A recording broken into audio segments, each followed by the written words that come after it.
Podcast is now starting. All attendees are in listen-only mode. Welcome, welcome. It is a beautiful Friday afternoon here in Dallas, Texas, but I know we've got hundreds of people that have registered and are on this call. So as they slowly kind of start trickling in, I'm super excited about today, where we have really one of the leading brands in performance. They're hosting combines. Again, they're very well known in our industry for being one of the best when it comes to performance enhancement and getting athletes and even non-athletes to the next level, which is about a lot of what we've been talking about is the theme here at PTA Global, especially during these trying times. And so my name is Israel Allen. I'm going to introduce my friend, partner, and co-host today, Jair Lee, here in just a minute. But I want to give you a couple of housekeeping items.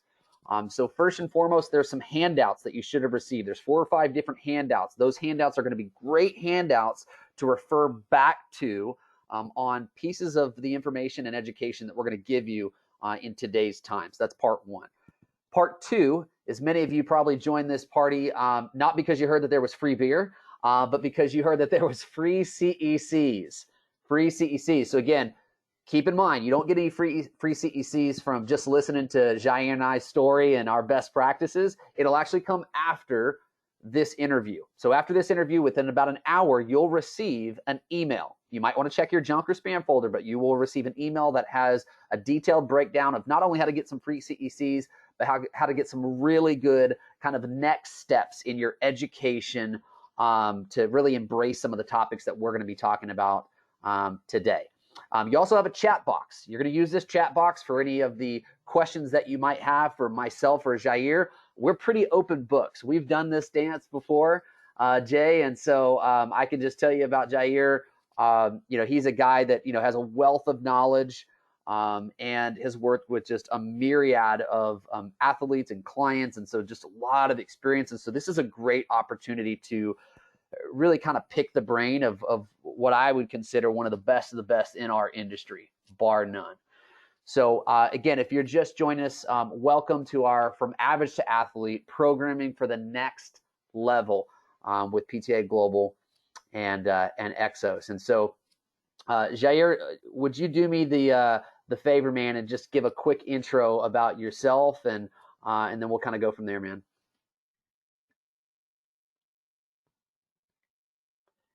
And I think we got to get your audio, buddy.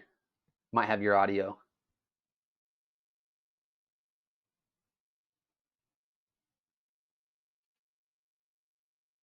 Oh,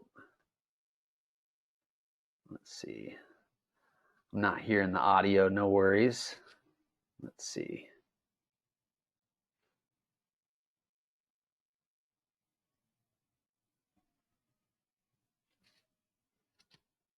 How about now? Can you hear me? That is crazy.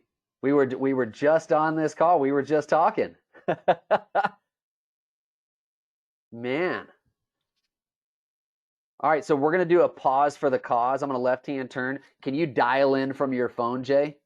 Dial in from your phone. And while Jair is dialing in from his phone, so we can definitely hear some of his brilliance, I'll just give a very brief intro of myself. Again, Israel Allen, your co-host for today.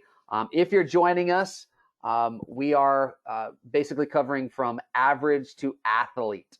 And so one of the big things that we're going to kind of talk about is not only how to work with athletes, but how do you get athletes to be able to work with, and then how those athletes may differentiate, but then may have a lot of similarities to kind of your average Joe or Jane, right? So thinking through that, I want you to already start to kind of formulate your questions, right? Around, what are some of my personal concerns? What are some of the things that I want to get out of this call? And already start kind of thinking about those. And again, you're going to put those questions in the chat box. Okay. So, again, my name is Israel Allen. My background started as a personal trainer around 20 years ago. And really, evolve. I do hear your audio, Jay. Loud and clear, buddy. All right. Awesome, my man. So again, just very briefly about myself. Again, started in the industry about 20 years ago. Moved into different management roles at the kind of the club environment, and really found a lot of passion and love for working with, I would say, the clients that nobody else wanted to work with. Right. And so, the person that had, late stage diabetes, the person that came in with MS, the person that was just in a massive car wreck and just got out post-op or post-rehab, and nobody wanted to touch those people. And that kind of was my personal challenge in saying, you know what, I don't know everything about everything, but I'm going to go find out. I'm going to go work with PTs. I'm going to go work with chiros. I'm going to go work with orthopedics. I'm going to go, kind of surround myself, very Napoleon Hill mastermind principle. I'm going to surround myself with people that know way more than I have and that I do and have been in the industry for way longer than I have. And so then I just started to borrow from best practices and start to kind of think tank and apply those strategies. And that allowed me, the privilege to be able to not only get, clients really great results, but to kind of establish the credibility that when opportunities came along, like the Beijing Olympics, like the Vancouver Winter Olympics, like the London Olympics, like working with professional athletes from Dallas Cowboys to Dallas Mavericks, that I was the guy that would be recommended when they would come into a store, or a friend would recommend them from another team or something like that, because I had the opportunity to work with a lot of people and find some level of success. But it didn't happen overnight, and it didn't happen without a ton of collaboration. But I will share a few of those best practices with you during this call. But enough about me. I want to turn it over to the man, Jair Lee, representing EXOS brand. Jair, tell us about yourself, man. All right. I think finally this is working. Yes. That was pretty strange, right? We were just talking about Texas barbecue, and then all of a sudden it just doesn't work. No worries. Technology, man. Technology sometimes fails. Once again, Israel, thank you. PTA Global, thank you for having us, EXOS, here in this conversation. Always a pleasure to be able to join, share, learn from others as well. That's how the industry gets always better. Appreciate it for the invitation, and I'm super thankful for being here and I'll be able to share with you guys some of the things that I've learned in my career so far, and some of the things that I continue working on, because this is a never-ending journey of development. So my name is Jair Lee. You can call me Jay, a lot easier. And I'm based in Phoenix, Arizona, where the EXOS headquarters are located. And I'm a performance specialist. And as a performance specialist for EXOS means that I can wear different hats that represent different roles. One of my main roles is being a coach at our facility, and I can coach any athlete that comes through our doors. On a random week or a given week, I could be working with youth athletes, 8 to 18 years old. I might be coaching baseball or football players or basketball players, maybe some military athletes that come in to do training with us as well. Maybe working with an athlete who is injured and is doing rehabilitation and also training as well. Or maybe I'm covering for the general population group. So you get to cover everything on the umbrella of fitness or training. Also, part of my role is being an educator. So it means that I get to travel the world, not right now, pre-COVID, where I will actually lead education courses for other coaches, personal trainers, physical therapists, and anybody involved in the fitness world who wanted to come learn about the EXOS training system and methodology. That's also part of my responsibility as well. And now, also because of COVID, I've been doing a lot of virtual workouts for our platform called EXOS at Home, which is actually free to use. So you guys are more than welcome to check it out if you want to see some of our systems and methodology apply to the virtual training world now. So that's me in a nutshell as far as my responsibilities. I enjoy the outdoors, and for me, fitness is the means to an end. I want to be in shape. I want to be in the best shape as possible, as healthy as possible, so I can actually do the things that I love to do, which are outside of the gym, not inside of the gym. Favorite things that I like to do is mountain biking, trail running, surfing, snowboarding, skateboarding, and you name it. Anything that has to do with a little bit of adrenaline and outdoors, I'm in. Sign me up. I love it, man. It probably makes you a pretty good fit for being a performance enhancement specialist there at EXOS too. A little adrenaline junkie. Yeah, got to be able to do it all. Keeping your game face. That's great, man. So let me ask you, man, for a guy that, works with a ton of elite athletes, right? For all the, trainers and coaches on the call, they're kind of thinking, okay, well, maybe I'm working with college right now. Maybe I'm working with high school, but man, what does it really take, right, to get to that next level of working with, people that are on TV and people that, are at the best of the best at what they do? How do you get into that elite type coaching role, man? Yeah, that's a really good question, Israel. And I don't really know if I have a good answer, but I'll do my best. And I think it starts with education. Your education is going to distinguish you from the rest of your competitors. And your competitors meaning the other people who are trying to achieve the same thing as you are, right? So education is going to start separating those who really want to get to the next level. And I'm not meaning just getting a degree. That's actually, I will say that's the first step. And in that step, actually, I've seen it, that it's not necessarily a requirement, because education is something that you do on a daily basis. So it starts with the foundations, understanding the foundations of human movement and how the human body operates. And those foundations are going to allow you to start expanding into everything else that involves movement and fitness and health.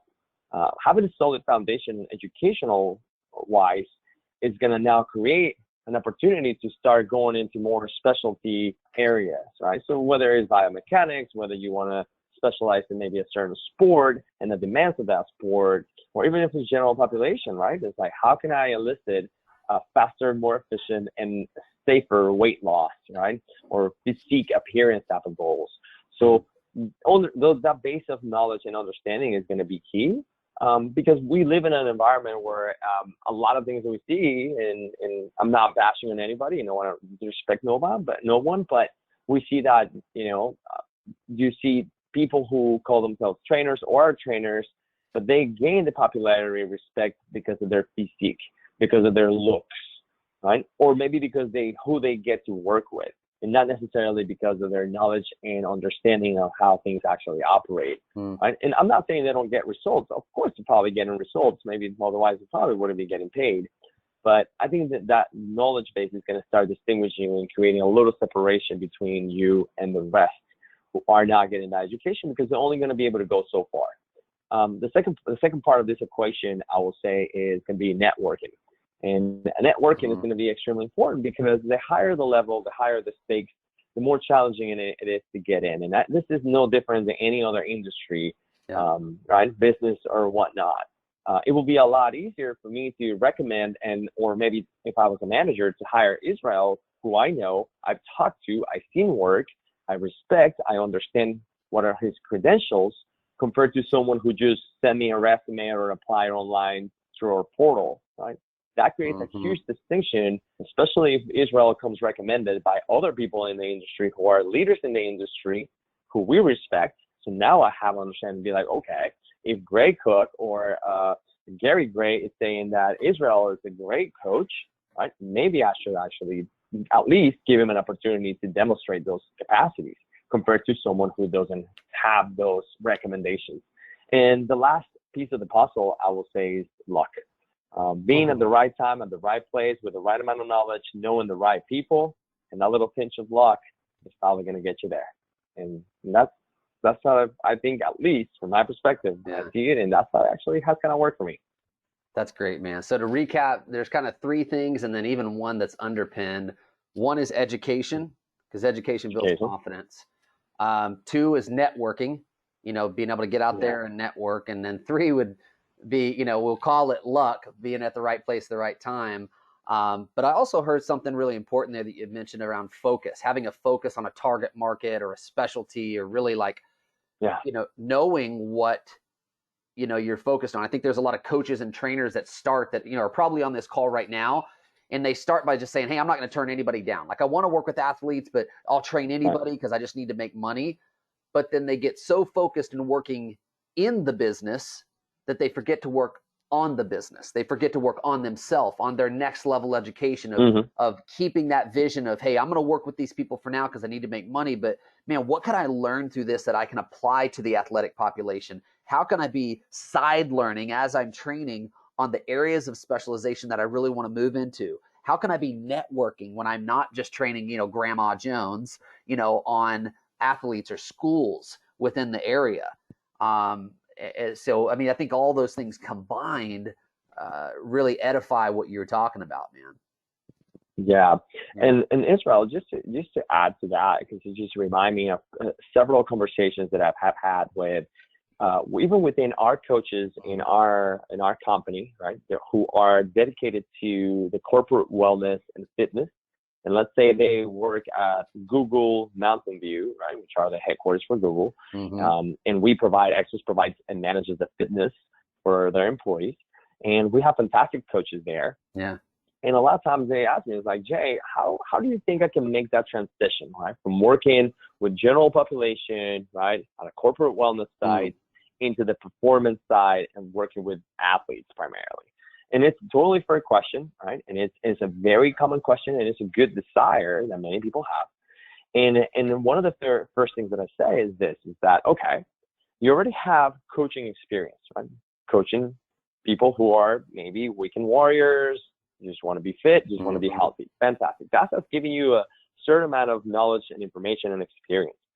Now, you want to jump now into another realm, which is the athletic population. We're still humans, it's still fitness, it's still health, but the coaching changes, right? The emphasis changes, the experience changes, the little details that you're gonna have to now understand about the sport, the demands of the sport, and even just like Coach Michael Boyle will say, talking coach to the athlete, right?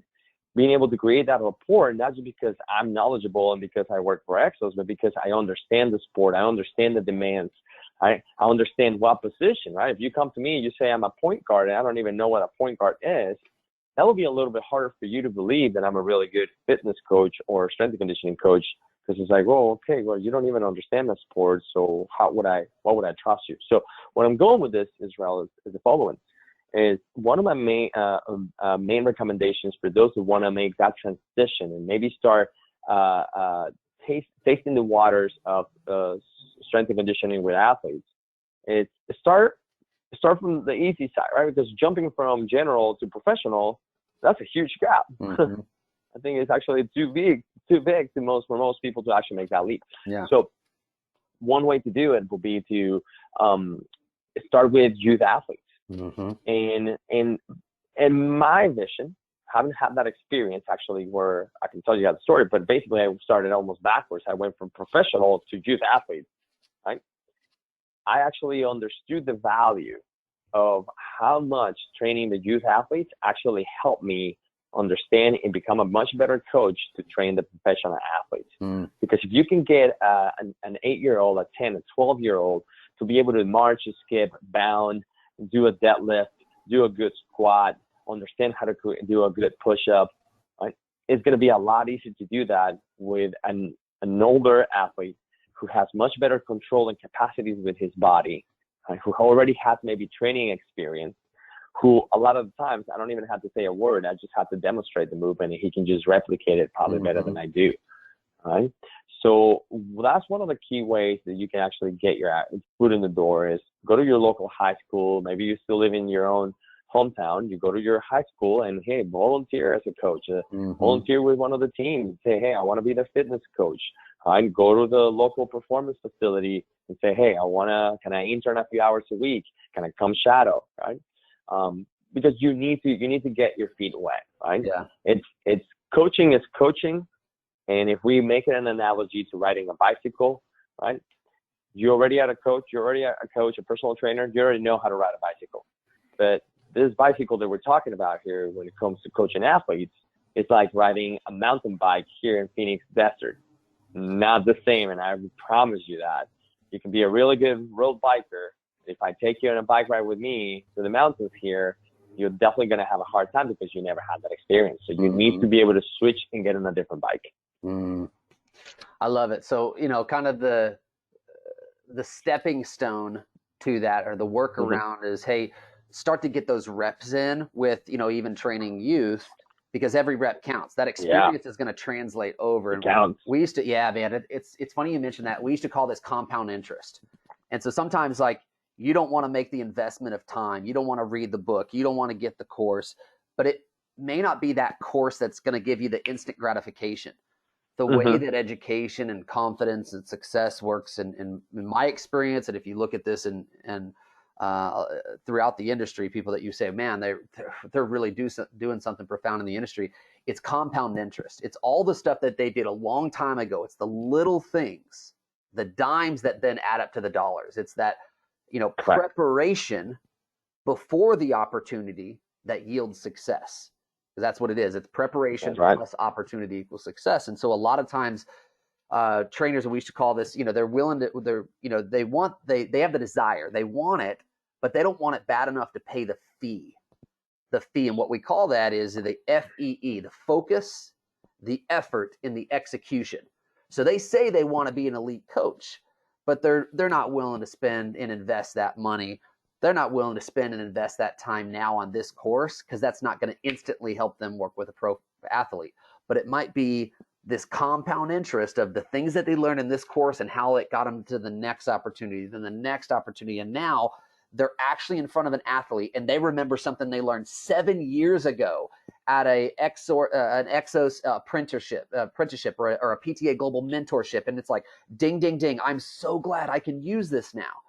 Versus if they had never invested years ago, that's that, that one thing that they could have missed to help their credibility and help their results. And so a lot of times, I think for everyone on the call, they may be thinking, gosh, it sounds like where I'm at right now, I don't know that I could ever work with an athlete or ever get to that level of success, be a 6-figure trainer, or, whatever it is they want to accomplish. But it always starts by, again, being willing to have the focus on what you want, the effort, the work ethic behind it to do whatever it takes, and then the execution of actually doing what you say you're going to do, and committing to it. And I think it's probably very similar to athletes, right? Like, they probably have to pay that fee, right, when they come in and they decide, hey, I want to go from being the 99% of people that want to be an elite athlete and make millions. I want to make that transition to the 1%ers, right? What do I got to do, right, to make millions? And so it's, you got to kind of think, act, and, maybe mirror some of those behaviors like an athlete. You could think of it like that. So, right. Well, cool, man. I see a couple of questions coming in. I just want to pause right there and just suggest, we're going to try to answer these first come, first serve. And so just as you start to think about questions, just go ahead and start to funnel those in now. This is a great opportunity to send your questions Jair's way, or even for me if you have them. That way we can take the time at the end to field those. But I do see 1 or 2 questions coming in, so use that chat box and continue typing away. So go ahead, man. Yeah, I really like your FAE, right? And it's FAE, right? Correct? FAE. Didn't you say pay the fee, baby? Yeah, I almost want to say, like, I almost want to see, like, man, we should add this fee right there, because you added the commitment, right, at the end. So FAEC. But then it's feek, and it doesn't make sense. Sounds weird.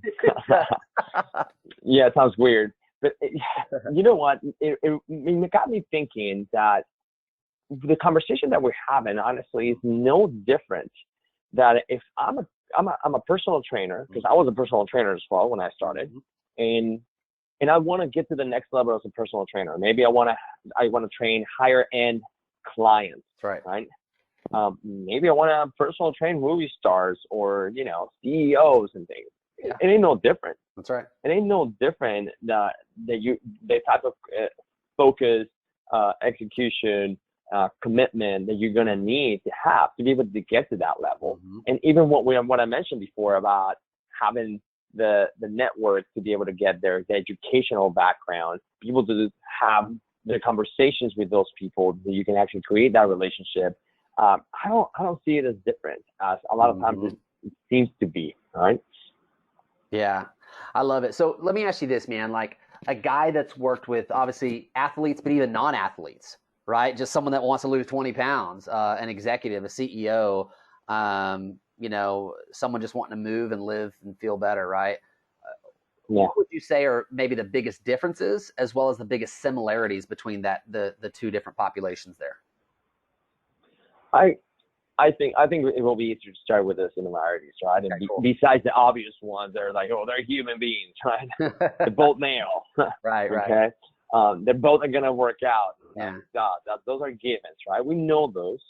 I think it's gonna be the little details as, okay, how many days per week are you gonna be able to commit to this? Mm-hmm. How many hours per week do you have, right? Because maybe the person, the executive who wants to lose 20 pounds has a very tight schedule within family and business and travel, right? It might not be able to dedicate as much time as maybe the athlete. The athlete working out and training is part of their job, Mm-hmm. right? And that's one of the main distinctions that I think we need to make a lot of times, that understanding the athletes, this is their job. Mm-hmm. For other people, this is just another item on their agenda that they need to check off every single day, right? Mm-hmm. And athletes and people in general population alike, they might not even be passionate about training, because I face that all the time where athletes are passionate about their sport, Mm-hmm. basketball, soccer, football, not about being in the weight room, but they understand, or hopefully understand, not everybody does, that the weight room is, like I mentioned before, it's a means to an end that's going to allow me to perform at a higher level, at a safer level, right? And maybe for a longer period of time, right? And the general population, right, has that little difficulty there, right? That it's like, okay, it's another box that I need to check. It's another thing that I need to do, right? And maybe I don't want to do it because I don't get paid for this. It's not my job, but I know it's important. And hopefully they know it's important, because otherwise, first of all, they wouldn't be talking to you, Mm-hmm. right? They already made that commitment. They already made that step.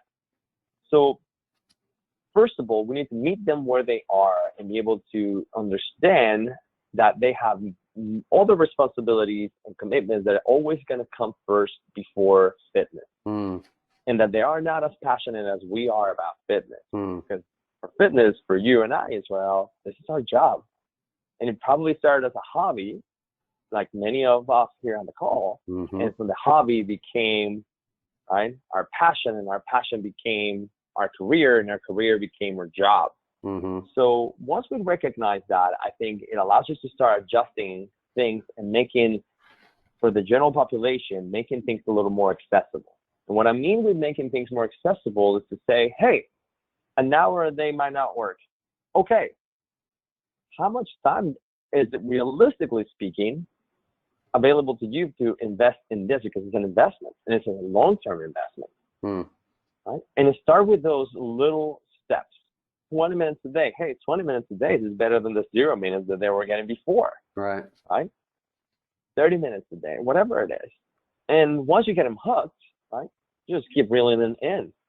And I tell you what, as well, it's hilarious, because it ain't no different than athletes who are not invested into or liking the weight room, which I've encountered a lot of them, right? They just care about the sport. They just want to play the sport. And being in the weight room is literally something that they don't want to do. Mm-hmm. And we got to pretty much handle it the same thing, because we're dealing with human beings, which is the most common factor, right, that they have between the two of them. And they know much different. Humans are humans. Yeah. Right? So I will start with that idea. Yeah, I love that, man. And I can't tell you how many times as a trainer I made this mistake of having this holy grail of fitness, as far as like, man, here's the plan.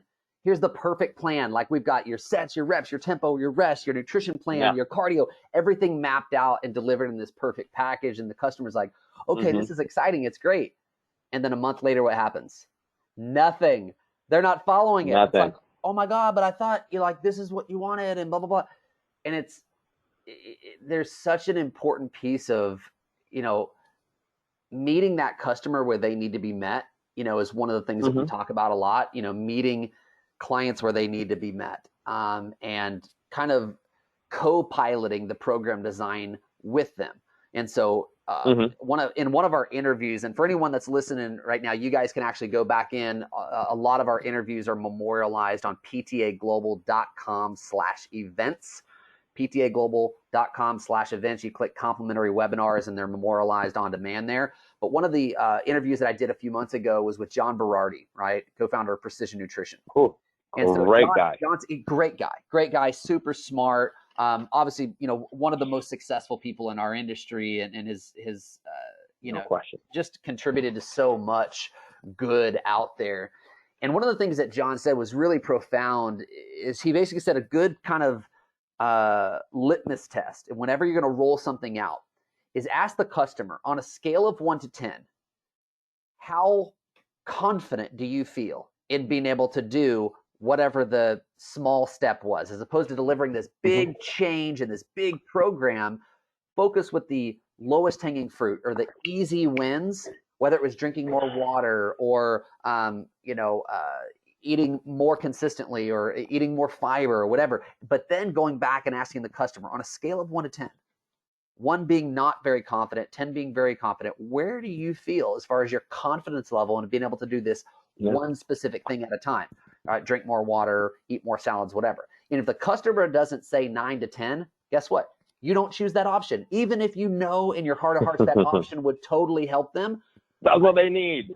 Because if they can't commit to it, it's going to be the world's best, option that they don't do, right? And so find something that they'll actually commit, rally around, get behind, that's kind of co-owned, and they'll actually run hard after it, right? And then what happens is it starts, and we cover this in our behavior change and exercise course, is it starts to create these small wins and these confidence builders, and it actually starts to form new habits, right? Because those nerves that fire together wire together. And so now they start to get in this old mindset and they restructure, they do cognitive restructuring. And now they start to think, well, maybe I could do this. Maybe I could actually sleep 8 hours. Maybe I've just been sleeping 4 hours and feeling okay for a long time, but maybe that's not the way that I was just born, and so it changes the argument and the dialogue in their head. And everyone on this call, including what an important piece mindset is to the athlete, right? Mindset is to the athlete. Yeah. And again, I think that translates not just to the athlete, but to the client, to the customer, right? Yeah. Yeah. Yeah. And another, I love all that. And I mean, just so you guys know, John Berardi has mastered motivational interviewing applied to nutrition and fitness. So definitely highly recommend it. I mean, he's a really good friend of EXOS, and actually he's a snowbird now. So he spends half of the year here in Phoenix. So we see him at the facility a lot. So anyways, but something I wanted to say regarding the question, right? Because I think it's a really good question and it applies to the conversation that we want to have here, Terrell, is that we can go into the details of how a program will be different, right? And obviously it's going to be different. But if I were to quote Mike Boyle, it's going to be more similar than actually dislike. And that's what's actually so fascinating about this, because I mean, am I going to do a different type of squat? A barbell front squat is a barbell front squat, whether you are a CEO and wants to lose 20 pounds, or you are, whoever athlete you want to put the name on, right? So when it comes to the small details like that, like exercises, I don't think it's going to be so much of that. It's going to be more of how much stimulus you're going to impart, when you're going to provide that stimulus, right? The load, right? The repetition schemes and all those things.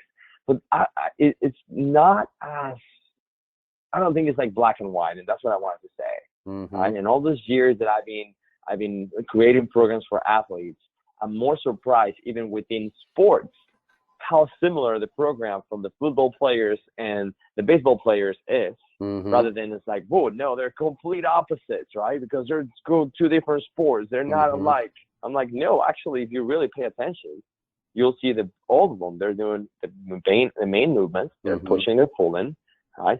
They're doing squats, hinges, deadlifts, upper push, upper pull, right? The rotational movements. They just express it maybe in a different way, at different velocities, at different angles, with different loads, right?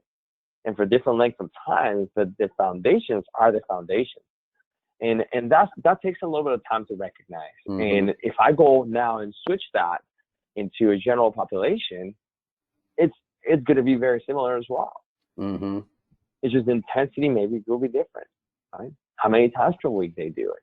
But they're still going to squat. They're still going to deadlift. They're still going to do some rotational movement, right? Maybe the intent and the goal is a little bit different. But the foundation is still the foundation, because at the end of the day, we're both human. Or those athletes, those two clients are still human. Yeah.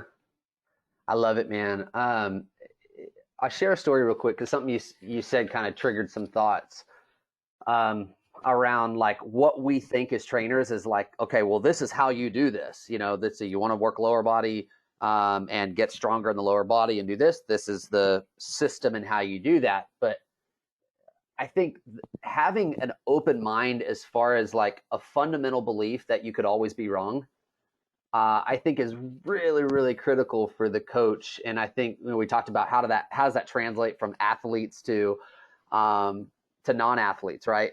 So I'm in the gym. This is 2008 Beijing Olympics, right? And there's this gal that's just swinging back and forth, right? She is just rocked up. Really pretty gal, super lean. And she's swinging back and forth, and the bar that she's swinging on is like a pull-up bar, but it's elevated probably 14 feet, something like that. So she definitely had to like get on a giant step and then step up there. And instinctively, I'm like, she's doing that pull-up all wrong. Like, why is she doing that? And I'm just trying to put two and two together. Never have worked with that, elite Olympians before. And I find out her sport is she's a high jumper and a pole vaulter. And so I'm like, oh, pole vaulter. That's why she's doing these swings and these, exaggerated, like, Kipling, like these contortionistic movements, because that's so sport specific in what she does. And so it's building a very specific type of strength for her. And it allowed me to see things from a very different perspective, as far as like, that's biomechanically incorrect, and that's the wrong way to do a squat, or that's the wrong way to do a lunge. And fundamentally, if you think about movement, we're bending and flexing and rotating, and there's no like linear perfect form. Human movement is all discombobulated. And so I think the big perspective for me is the importance on keeping the goal, keeping the main thing, but allowing for a lot of freedom in how you get that, right? Yeah. Does that make sense? I love that. I love what you said last night. Yes, it does. And yeah. I love it. You just said what Dan John always says: keep the goal the goal, right? Yeah. Yeah. And yeah, with what you said right there, it triggers this thought, which is, and we always have these conversations within the coaches at EXOS, that fitness, whatever fitness is, right? Because it can mean anything, right, for different things for different people. But fitness, in this case for athletes, or being in the weight room, it's general. It's a general preparation. It's a general approach to become very well rounded, and maybe target different little things, specific things where maybe they need to improve certain small qualities here and there. Their sport, like you mentioned, right? Pole vaulting, jumper, that is a specific. And the sport is going to develop the specific needs, qualities, strengths, mobility, stability, coordination, proprioception needed to perform in the sport. And there's absolutely nothing that I can do in the weight room within my responsibilities that is going to even come close to simulate what they do in their sport. And with that distinction, and I think it's very important to make the distinction, and that line gets crossed very often with good intentions, but very often with bad applications, is there's always going to be that gap. At least from my understanding and my perspective and how we do it at EXOS, is there's always going to be that gap. And this is where sport lies, and this is where sports specific is going to provide you what you need. This is our responsibility, and our goal is to narrow that gap as much as we can, so you're better able to perform here on your specific side of things. Right? Now, if we bring it back to the general population is going to live on which side? On the general preparation, on the general side of things. Unless they do perform a sport on the weekends that they like to do, maybe we can help them out. But for the most part, it's going to be very general. Yeah. Right? And that's why you want to see those programs that they're always going to fluctuate. If I want to go in a little bit specifics here, all right, now they're going to fluctuate from general population to hypertrophy, and then maybe a little bit of strength or max strength. Yeah. And they're going to circle back around, and they're going to stay within a little bit more of a foundational type of realm, depending on what the goals are, right? Compared to like the athlete who's going to always try to swing the pendulum towards performance, right? Creating a lot of force in a very short amount of time. Like power development, right? Increasing its strength so they can they have to be able to express that strength on their movements, or movements that are similar to what they do. Yeah. Because just being strong for being strong, it doesn't really accomplish much, because I always hear this from other coaches. It doesn't come from me. Like, not a single American football player gets tested on the field how much they deadlift. The referee doesn't ask him. It's like, oh, how much do you bench? 300 pounds? Okay, you can play the sport. It don't. Nobody cares once you're on the pitch how much you deadlift, how much you squat, or how much you bench press. No, because that's not what you do in your sport. So the general population is going to be more on the general side of things. Got it. But they still going to do the basic movements. Yeah. I love it, man. Keep the main thing, keep it simple, and then don't forget to have fun, because you gotta, what's functional without fun? And so, the motivation behind it, the enjoyment behind it, all those things are something that I think, is just so critical. Keep the goal, but don't forget to sprinkle in fun, because we're training the human being, not just the human body, right? So, man, I want to take a couple of questions here, and then I think this will probably, allow us. And if you're on the call, continue to keep those questions coming as Jair and I field these. But the first question here is, there seems to be how far to get new trainers more experience. This seems to be, will we talk about specific programming for clients? And so Eileen had a question here around programming for clients. And so, Jair, obviously this is a big topic for this interview, but what is maybe the one thing, and I know this is a hard thing, but what is the one recommendation universally for training athletes that you would say, okay, if I look at, whether it's golf, whether it's basketball, whether it's football, tennis, whatever, fundamentally, here's the one non-negotiable that I have as a coach. What would that be in programming? For them, movement quality. Movement patterns and movement quality, which are related, right? Because if you don't have good movement patterns, chances are that, at least in my field, not in your sport. In your sport, you might be incredible, but this is a different sport. This is fitness sport per se, and I've seen that many times. Like, for my experience, to give an example, I work with the LA Galaxy, and one of the players, a Brazilian player, could not skip or bound to save his life. But if you see him on Saturday on the pitch, he was just a gorgeous soccer player. He will move with ease on the field, flow, and do many things that actually represented bounding and skipping.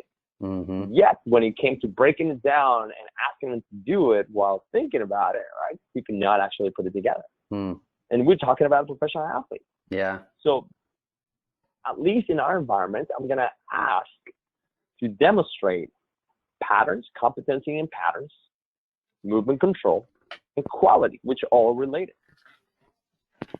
Yeah. So if I was to whittle that down, the acronym that you gave in our two-day workshop, it was like position, pattern, and something else, right? What's the acronym? Right. There? Yeah. I'd actually break it down to position, pattern, power. And this will refer as a tech model. Position, and pattern, position, power. Got it. Yeah, and position, or you can just break it down if anybody's familiar with FMS as the basic tenets of movement, which is mobility and stability and motor control. Right? Position is going to allow you to do that, because you can get different shapes, and once you get into the different shape, you can then express the pattern. But you need to have the basic requirements of mobility, stability, and motor control. Nice. I like it. Position, pattern, power. You can think about, okay, what's your position in this lunge? Are you stable? And then do you have the pattern down, where your movement's really solid? Then you can add speed, you can add force, you can add velocity, whatever, but not until, you get the position and the pattern down. So it's sequential. So I think that could be a good framework or guideline for any of the trainers out here that are like, well, how do I look at this through a lens of movement quality? Position, pattern, and power can be a good guide. So awesome. I love that. Second question here from Jeff. How do you incorporate diaphragmatic breathing into your athletes? The most popular answer is depends. Because there's many different things, but I'll give you some tangibles or something that is easy to visualize and apply. In the warm-up, right, we subdivide the warm-up into different sections. We call it pillar preparation and movement preparation, which is two different sections. And pillar preparation is going to be more about the positions and patterns. We're going to look into mobility and stability and motor control.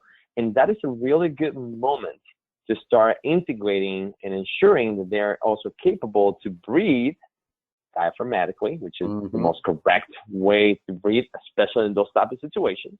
So we're going to introduce the deep breathing or diaphragmatic breathing while attaining those type of positions or patterns, because they're low intensity, low threshold, right? And that's how we're going to start retraining, for example, right in the warm-up, right? And we start incorporating that ability to tap into a better breathing sequence and pattern. Another idea, for example, is during the recovery period. So let's say we have them do a sprint, right? During the sprint, I'm not going to ask them to breathe, right? That's going to happen naturally, right? That's going to be a reflexive. But what about in the recovery? Let's say, hey, you got 2 minutes to recover before we do another sprint. Yeah. Well, what about in those 2 minutes, actually encourage the athlete to actually go nasal breathing, right? And try to encourage a little bit more of a deep breathing so actually he can recover faster. Yep. So that will be another tangible that I can actually incorporate a technique, right, inside something else, in this case, recovery. I love it, man. And so one of the isms that I remember from EXOS is work plus rest equals success. That was Mark Verstegen that just drilled that, and he's obviously in our CPT course as well as John Berardi in covering specific topics. But I love the balance there between, okay, well, here's a sympathetic activity, a deadlift or a sprint or whatever, followed by a parasympathetic activity like diaphragmatic breathing or something like that.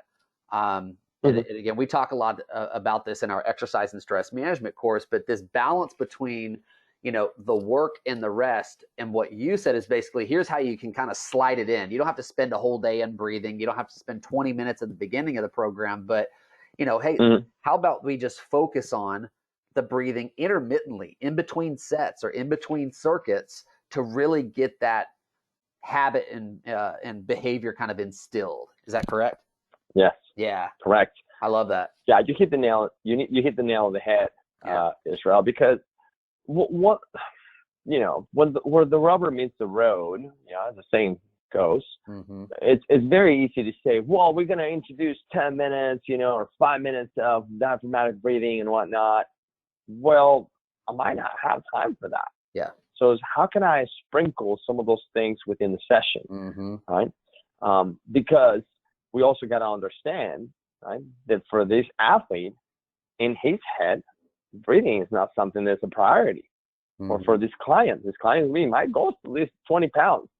How does this laying down on the floor and try to get my stomach to blow up, it's going to help me lose 20 pounds, right? Well, that's going to come with education.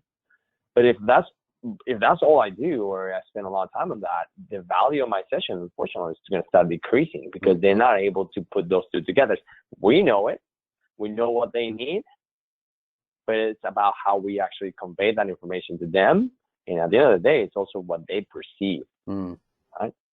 Because if they don't perceive that they're getting their butt kicked with the session, or they're not getting stronger because they're not lifting heavier weight, well, the chances are that person is not going to come back next week to you. Yeah, totally. I Boom. love it, man. So team, continue typing in your questions. You guys have some good questions here, and I'm still seeing them rolling in. Next question is just a quick one here. How do we receive our CECs for ACE? So thanks, Valerie. So again, following this interview, you'll receive an email about an hour. That email is going to give you a code, and in that code, you'll be able to access our PTA Global Fastrack course. That'll help you with gaining, training, and retaining clients. It's an 8-hour course. You'll get 8 CECs for that. Once you pass that course, you'll get a certificate. You send that certificate into ACE or NASM or whoever your certifying body is through. So Valerie, hopefully that helps answer your question. And then if anybody else had that question, hopefully that helps you as well. Next question here coming in. How do you keep general population engaged in your programs? For example, prioritizing proper movement patterns while also still providing fun workouts, from Katie. Great question, Love Katie. that question, Katie. Yeah. So it's interesting, right? So we can paint different scenarios here. So if I'm working one-on-one, right, I'm gonna have to understand that person a little bit by asking questions. All right. So what is it that they enjoy? Like, what is it that they enjoy in the weight room or in training, right? There's going to be obviously things that they don't like every other human, and things that they maybe like a little more and things that they like a lot, right? Mm-hmm. So one way to keep it a little bit fun, because fun, what does that mean in training, right? Does that mean that I'm going to get on a Bosu ball and try to like juggle tennis balls? Or fun means that I get to do the exercise that I like to do, which is, I don't know, burpees, right? For certain reason, somebody loves burpees, right? So it's very vast. But in a nutshell, it's understanding a little bit about your client, asking questions. But there's nothing wrong to be like, hey, Israel, what exercise do you love the most? Israel might come back and say, Jay, none, really. Okay. Cool. Well, we're gonna have to dig a little bit deeper and find something else. Maybe Israel played a sport when he was younger, right? So maybe I can incorporate maybe something related to that or similar to that that's gonna bring him back some memories. That's gonna actually trigger that response, right? Create some oxytocin, blah blah blah, and it's gonna actually now create some buy-in. Don't want to go too deep into that, but those are different ways. But what happens in Israel? It goes like, okay, I'm gonna bro you out, man, Israel. So Israel's like, I love doing biceps and triceps. Yeah. Okay. I tell you what, at EXOS, normally you're gonna see a lot of biceps and triceps in our programs, but we also understand the human side of things, right? And we're gonna inject those little things here and there. Maybe gonna say, hey man, today's finisher, we're gonna do 21 for bicep curls, right? We're gonna get at it. Or we're gonna do a circuit, an arm farm circuit, right? Because maybe for Israel, that's a definition of fun, right? Now, if you ask me what the definition of fun is within a training session, it will be to like either get me on a vertical climber and do some intervals, maybe compete, maybe if I'm a group setting or a small group setting, maybe I'm like, hey, Israel, you and I, we're gonna go, head to head for 1,000 feet on the vertical climber and see who actually, knocks out on the fastest. That's what for me is fun. So fun has many different connotations, right? And we need to start understanding, right, where that person is within that connotation. Now, if I don't have the possibility to ask all those questions, right, we can go to different ways, right? One way is what I call making challenges, right?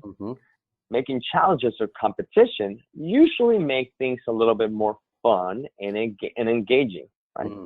Not for everybody. I'm making a big generalization, okay? Another way to incorporate a little bit of fun is something that's called gamification, which is something that I've dove very deeply for many years. And you can see in my Instagram profile some examples of gamification. Craig Livingston, the doctor and chiropractor from LA, has really good examples of gamification. And if you reach out to me on Instagram, I can provide some sources. But gamification is basically turning an exercise into a game-like type of situation, right?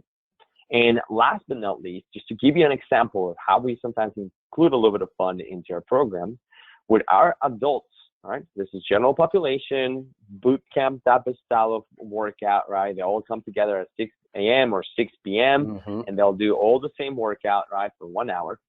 Once a week, whoever wants to, they can play spike ball. And it's amazing how the adults, right, or mostly older adults, right, they're in this program.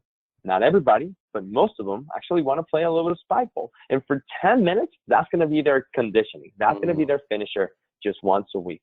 For those that don't want to, they're more than welcome to go and join the VersaClimber, the bike, whatever else they want to do. They can do the circuit, whatever we have on the board, right? So there's many different ways to inject fun. But I think in summary, the two ways, and this is a topic that I care a lot about, right, is making challenges and competition, right? Or playing some type of games or turning exercises into gamification, right? But we got to be careful though, because it's very easy to get distracted into turning things into too much circus. Once again, I don't want to offend anybody by trying to make things engaging and fun. And that might deviate a little bit towards the goal and also increase a little bit of the risk of injury for trying to make things a little too sexy, as I like to call it, or too fun. I love it, man. I love it. Yeah, some great ways to sneak in play and games and motivation in there. And then you highlighted something that we talk a lot about at PTA Global, which is a tool that we use called the Kaizen 6. So getting consistent feedback, right, from the client, because we may try competition on VersaClimber, we may try a game, but if we don't ask at the end, like, what was your favorite part of the day, and maybe something that we're doing that you don't want to keep doing, how would you know? You're just guessing. Right. So now, things that you think that they may like behind the scenes, if you ask them using that Kaizen 6, they actually might come up and say, you know what, I don't really enjoy that. I don't like burpees. Is there another way that we can burn calories? Right. So yeah, that's right. That's right. And so just being able to, listen to the customer, ask the right questions, being able to use that feedback to craft the program that they want. And so I know we're up against the clock. I wanted, for you to close us out today, Jair, with maybe your one tip, best practice, or something to close us out strong today on maybe how to move forward from here. I think if I were to give 3 takeaways from this conversation, even kind of wrapping up everything we talk about, I think number one is, like I mentioned before, is you got to meet your clients where they at, right? And it's very easy as a coach to have these preconceptions, these ideas, right? And number one, I think, mistake that we do as coaches is to believe that we can make everybody better and that we can help everyone. And I'm sorry to tell you, but a lot of times you might not be the right fit, or might not be able to actually get them better, even though you have the right tools, the right knowledge at the right time and everything, right? And don't take it personally. It's not maybe on you. It's actually maybe on the person. And maybe they're not ready to change. They're not ready to be helped. But that comes with a package of meeting the person where they are. And that comes with a conversation of asking questions. Right? A lot of times we're afraid to ask questions because we're afraid to find out what the answer is going to be. Right? Like, what happens if the person is like, I don't like to exercise. And you're like, oh, well, I mean, you're already here. Like, hey, your job is to figure it out how you're gonna now get this person involved into maybe liking. So, but you're gonna have to meet that person where they are. Because if you go gung ho and you just throw everything at them and just puke on them and be like, we're gonna do this and this exercise, this is like, it can be intimidating, right? So you're not meeting that person where they're at, right? So that will be my number one thing, especially because that applies to anybody, athletes or clients alike. There's no difference there, right? The second thing, and it taps into the conversation we had, which is, and you said it from John Berardi, is just go for the low-hanging fruit. Low-hanging fruit means the things that are going to be easy things to change, adjust, and improve, right? So basically, we're saying short-term, or long-term, and extra long-term goals. But go for the easiest things that you can change, right? If it's 20 minutes of workout, hey, 20 minutes is better than 0, right? If we push really hard into, hey, we're going to start with 60 minutes, we're going to go super hard, okay. But also, right, don't forget, meet them where they are, right? So we go for the low-hanging fruit, right? Don't try to miss this opportunity to change. The most important thing is to create momentum. Get them rolling, get them moving, get them seeing progress, getting them enjoying the sessions, or learning how to enjoy the sessions, but also understanding how to enjoy the process. Understanding that it's a process just like learning and anything else in this life. It's a process that you're not going to get better from one day to the next. I remember, right, as a personal trainer, like clients come in and be like, I need to be ready in 2 weeks and I need to lose 10 pounds because I'm going to this wedding with my friend. I'm in Europe. And I'm like, okay, I understand this is important for you and you have a goal. We're going to do the best we can within 2 weeks. It might not be realistic expectation. Can we compromise? You know what I mean? So it's that type of thing. So yeah. And last but not least, the third point that I will say is you're gonna have to find that balance, quote unquote. Balance does not exist. Balance means 50-50. But balance in a sense that between things that we talk about: movement quality, fun, right? Engagement, intensity, right? Difficulty, right?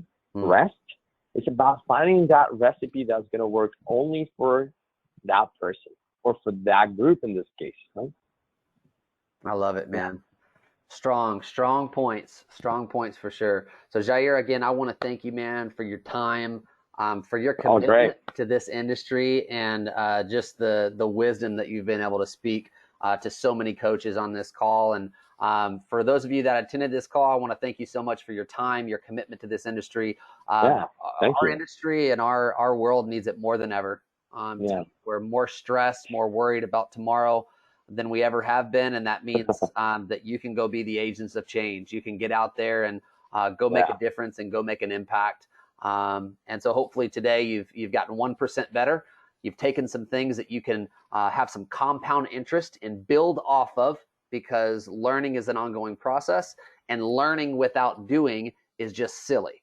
And so you got to make sure that you pay the fee, that you put this to practice, because we got a lot of people that need your help as coaches and as agents of change. So thank you again, Jair, and we'll look forward to talking with you next time. Yeah, no, thank you, Israel, for having me. My pleasure always to share. You guys who want to connect with me, Coach_Jair, Jair on Instagram. That's the main social media outlet that I use. Coach_Jair. And don't forget, please check out EXOS Education. Go to our portal or look at Instagram, EXOS Education, and you can find out about our courses. And just to answer that real super quick question that Mohammed really wanted to know, CSCS or EXOS? Simple. Get both. Awesome, brother. Have a great weekend, team. Stay safe, and we'll talk to you later. See ya. Take care. You guys be safe. Bye.